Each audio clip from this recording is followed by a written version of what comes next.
کیونکہ جابر رضی اللہ تعالیٰ عنہ کی حدیث جو صحیح جامع میں ہے، آپ صلی اللہ علیہ وسلم نے فرمایا الحجاج والعمار وفد اللہ دعاہم فاجابوا وسألوہ فاعطاہم.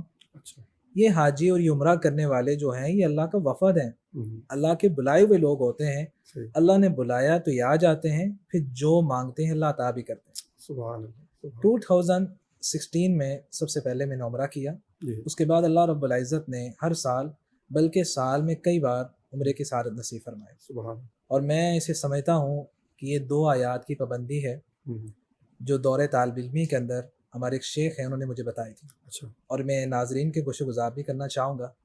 وہ کہا کرتے تھے کہ جو تشہد میں جب ساری دعائیں پڑھ لے تو اس کے بعد ان 2 دعاؤں کو پڑھ لیتا ہے، اللہ اسے ضرور بار بار عمرے کی توفیق دیتے ہیں.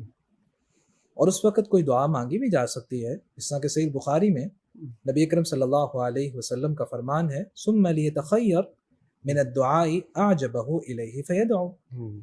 جب تشہد کی ساری دعائیں پڑھ لیں جو پھر جو دل میں آئے تو مانگ سکتے ہو.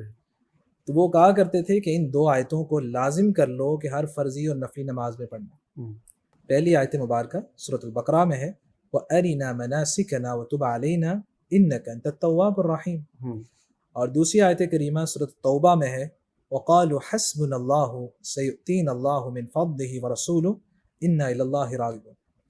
اللہ کی رحمت اور عطا کے بعد واقعی جب سے ان 2 آیتوں کا ورد اور تشہد کی حالت میں پڑھنا شروع کیا ہے، اللہ نے ہر سال بھی بلایا ہے اور سال میں بھی کئی بار بلایا ہے. یہ تو بڑا آپ نے نسخہ بتا دیا ہے. اللہ کرے انشاءاللہ تعالی ہم بھی پڑھیں گے، بلکہ ہم ناظرین سے بھی کہیں گے کہ آپ بھی پڑھیں انشاءاللہ. اللہ تعالیٰ اس کی برکت سے جو ہے وہ ہمیں بھی توفیق عطا فرمائے گا.